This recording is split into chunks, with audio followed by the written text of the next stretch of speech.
ሚራ የእውነት እንደምታስቢው አይደለም። ታዲያ ንገሪኛ፣ እንዴት ነው ታዲያ? ያንኛውን ቢስት ወዳጅ ይስማማል። ዛሬ ደግሞ ሰላምታ ነው። በጣም ይቅርታ ሮቤልን እኮ ፍቅር ወንድሜ ስጡኝ፣ ከዛ እወጣልሻለሁ። አትጨነቂ። እህትሽ ሕፃን ልጅ አይደለችም አይደል? ትልቅ ልጅ ናት። በዛ ላይ ደግሞ ቤት ሰራተኛ ነበረች። ከዛን ሄደች፣ አለቀ። ስሚ፣ እህትሽ እኮ ዕቃ አይደለችም አንስቼ የምሰጥሽ። ሰሚያለሽ? የእኔ ታሪክ በቃ ተብሎ አይዘጋም። እሺ አሁን አንቺ እህትሽን መፈለግ አቆመሽ፣ ባል ላይ አፍጥተሻል እኮ። አንቺ ባል ስትይ እንደማያም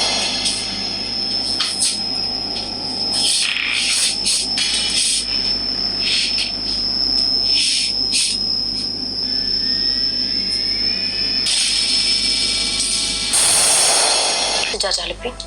በጣም ደስተኛ ትሆኛለሽ።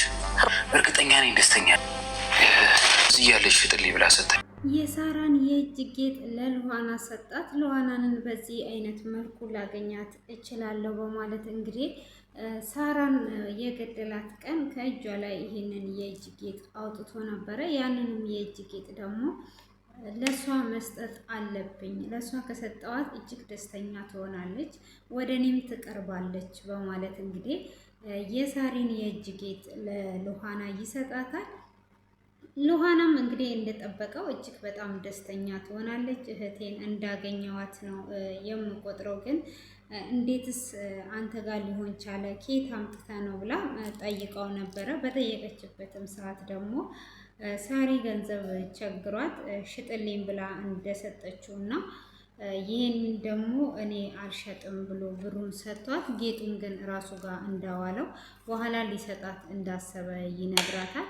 እሷም በቃ እህቴንም አገኛታለሁ፣ ይህንን ራሱ ሳገኝ እህቴን እንዳገኘዋት ነው በማለት እንግዲህ ትለዋለች ማለት ነው። እሱም በቃ ይህንን እጅሽ ላይ ስታይ እህትሽን እንዳገኘሽ ትቆጥሪያለሽ፣ እጅግም ደስተኛ ትሆኛለሽ ብሎ ይላታል። እና እጅሽ ላይ ላደርግልሽ በማለትም እንግዲህ እጇ ላይ ያደርግላታል ማለት ነው። እሷም በደስታ ትስመዋለች። በምትስምበትም ሰዓት ደግሞ ሚራ ትመጣለች ማለት ነው። ሚራም እጅግ ትናደድና እንግዲህ ጥሩ ነው አንቺ በቃ የሰው ትራፊ ብቻ ነው የሚናፍቅሽ፣ አንቺ ለቃቃኝ ብላ ብዙ ስድቦችን ትሰድባታለች። ሉሃናም ደግሞ አንቺ እንዳሰብሽው አይደለም ብትላትም ካደ ከዚህ በላይ ምን ላስብ እያለች እንግዲህ ስትናገራት ሮቤልም ወደ ክፍል ይዞ ይሄድና ይቆጣታል ማለት ነው። ለምንድን ነው የምትናገሪያት? በፍጹም እሷን እንዳትሰድቢያት በማለት እንግዲህ ሉሃናን ፊት ይናገራታል። እንዴት ትሰድቢያታለሽ? እሷን እንድትሰድቢ አልፈቅድልሽም በማለትም ሲላት እሷ ስትሰድበኝ ዝም ብለህ ደግሞ አሁን ትሰድቢያታለሽ ትለኛለህ እንዲህ ብላ ስትል ነው እንግዲህ ጎትቶም ወደ ክፍሉ ይዟት ሄዶ ነበረ። ሉሃና ግን እጅግ በጣም በመደሰት ትገኛለች። እሷም እየተደሰተች እያለ እንግዲህ አድናን ይመጣል። አድናንም ዛሬ በጣም ደስ ብሎሻል ብሎ ይላታል። አዎ በጣም ደስ ብሎኛል፣ ይሄንን አግኝቼ ነው፣ ይሄ የሳራ ነው እና ይሄንን የሰጠኝ ሮቤል ነው፣ በጣም ነው ደስ ያለኝ፣ ምን ነው ደስ አላለህም እንዴ ስትለው እሱም በሀሳብ ስምጥ ይለና ደስ ብሎኛል ይላታል። እሱም ሲያስብ የመጨረሻ ቀን ሳሪ እጇ ላይ አድርጓ ነበረ፣ ምንም አልሸጠችውም ማለት ነው። እና ይሄ ነገር ወዴት እየተካሄደ ነው? የዛን ቀን እሷን የገደሏት ቀን እሷ ሁሉንም ነገር ለአድናን ልትነግረው የምነግር ነገር አለኝ ብለው ነበረ። እሱንም ኩሽናና የምነግር ነገር አለ በኋላ ስትለው እሱም እሺ እንዳላት ነበረ። እሷ እንደዛ ስትለው ሚራ ስለሰማች ለሮቤል ነግረው ሮቤል እንዲገላት ያደረገችው ማለት ነው። እና ይሄ ነገር እጇ ላይ ነበረ። ይሄ ሮቤል ጋር ምንድን ነው እየተካሄደ ያለው እያለ እያሰበ በጣም ደስ ብሎኛል ብሎ ይላታል። ደስታሽ ደስታዬ ነው እና ደስ ብሎኛል ብሎም ካላት በኋላ ፊት ላይ ግን ደስ ያለ አይመስለኝም እና ደግሞ የቅድም ያልኩን የረሳውኝ እንዳይመስለን እኔ ደስታዬን ላካፍለ ብዬ ነው እንጂ ብላ ስትለውም እንደ ሕፃን እኔ ጋር ስትሆኚ ደስ ይለኛል እያለ እንግዲህ እሱም አቅፏት ደስታውን ይገልጽላታል።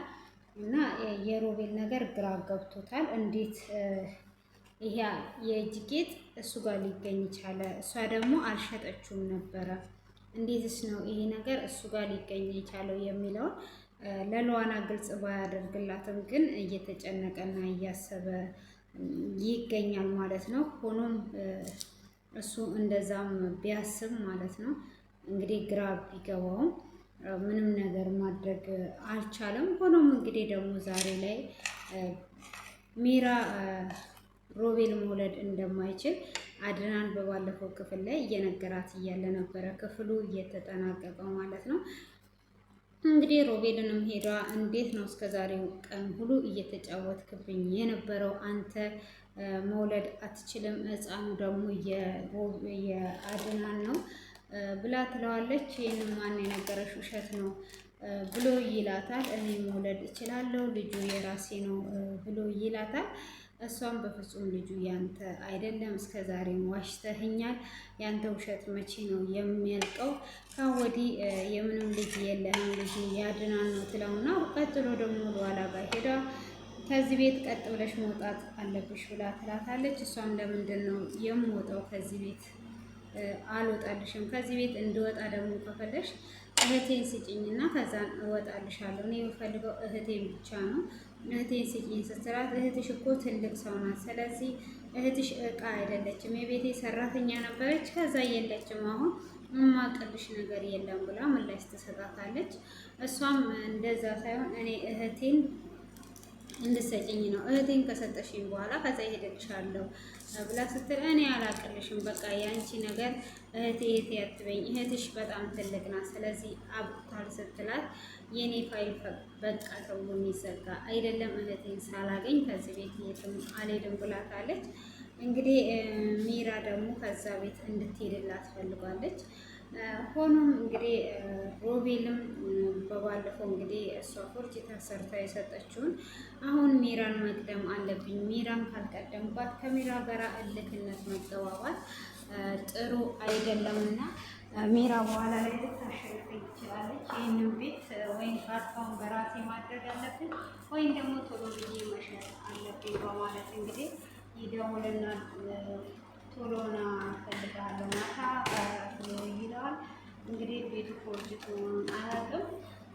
ሚራንም እንግዲህ አስለቅሷታል። ሚራን ያስለቀሰበት ምክንያት ደግሞ እኔ አንቺ ጋር ያለኝን ፍቅር ጨርሻለሁኝ፣ እኔ አንቺ ጋር ምንም አይነት ፍቅር የለኝም፣ እኔ አሁን ከሉዋና ጋር ነው መሆን የምፈልገው አላፈቅርሽም ብሎ ዛሬም በድጋሚ እንግዲህ ነግሯታል ማለት ነው። ሉዋላም እሷ እንደማታፈቅረው እየነገረችው ቢሆን ሮቤል ደግሞ እንደሚያፈቅራትና ከእሷ ውጭ መኖር እንደማይችል እየነገራት ነው። እኔ ሰላም ማገኘው አንተ ዝም ስትለኝ ነው ብትለው እንግዲህ ሮቤል ዝም ሊል አልቻለም።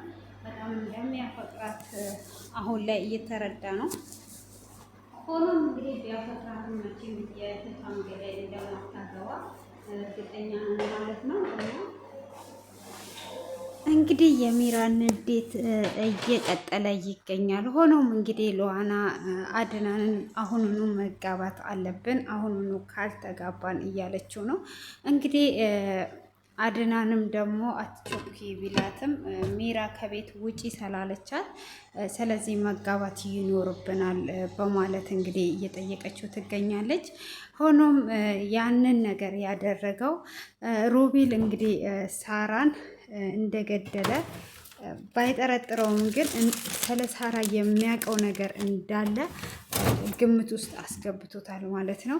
ሆኖም እንግዲህ አድናንም ወደ ሮቤል ክፍል ይሄድና አሁንም ይናገረዋል። ከዛን እሱ ምን ሆነ ነው ወንድሜ ተቀይረብኛል፣ ምን እየሆንክ ነው ያለከው ብሎ ቢለውም እሱም ምንም የተቀየርኩበት ነገር የለም፣ ለምን እንደተቀየርኩበት ማወቅ ከፈለግ ይኸውልህ ብሎ እንግዲህ እንትን ይለዋል ማለት ነው። ወደ ሚራ ክፍል ይወስዷል ማለት ነው። ሚራ ጋም ወስዶት እንግዲህ ለምንድን ነው እንደዚህ ያደረግሽው ለማለት እንግዲህ ስልክ ውስጥ ያለውን ፋይሎች እያሳያቸው እንግዲህ ሚራ አይኗን እንዳፈጠጠች ትገኛለች ማለት ነው። ሆኖም እንግዲህ ዛሬ ላይ ሁሉም ምናቸው እየወጣ ነው። እንግዲህ ሮቤል ደግሞ እንግዲህ እህቷን ገሎ እሷን ለማፍቀር እሷን እጁ ላይ ለማስገባት መጀመሪያ በቅናት እየተነሳ ነው። እንግዲህ እኔ እያለው በፍጹም አድናን ተደስቶ ላየው አልፈልግም በማለት በቅናት የተነሳሳም ቢሆን አሁን ላይ ግን ፍቅር ውስጥ ገብተዋል ማለት ነው።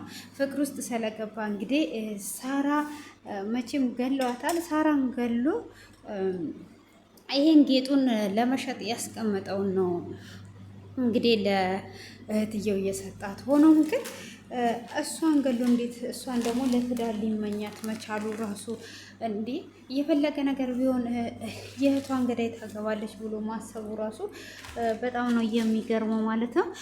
ውድ የተከበራችሁ ቤተሰቦቼ እናንተም ደግሞ ሀሳባችሁን ኮሜንት ላይ እንድታስቀምጡ ስል በትህትና እየጠየቅኳችሁ ለዛሬ ያዘጋጀውላችሁ ይህንን ይመስላል። ለዚህ ቤት አዲስ የሆናችሁ ላይክ አድርጉ፣ ቤተሰብ ሁኑ፣ ተቀላቀሉ እላችኋለሁ ውድ ቤተሰቦቼ እና እያበረታታችሁኝ ስለሆነ ከልብ አመሰግናለሁ። መልካም ቆይታ ይሆንላችሁ።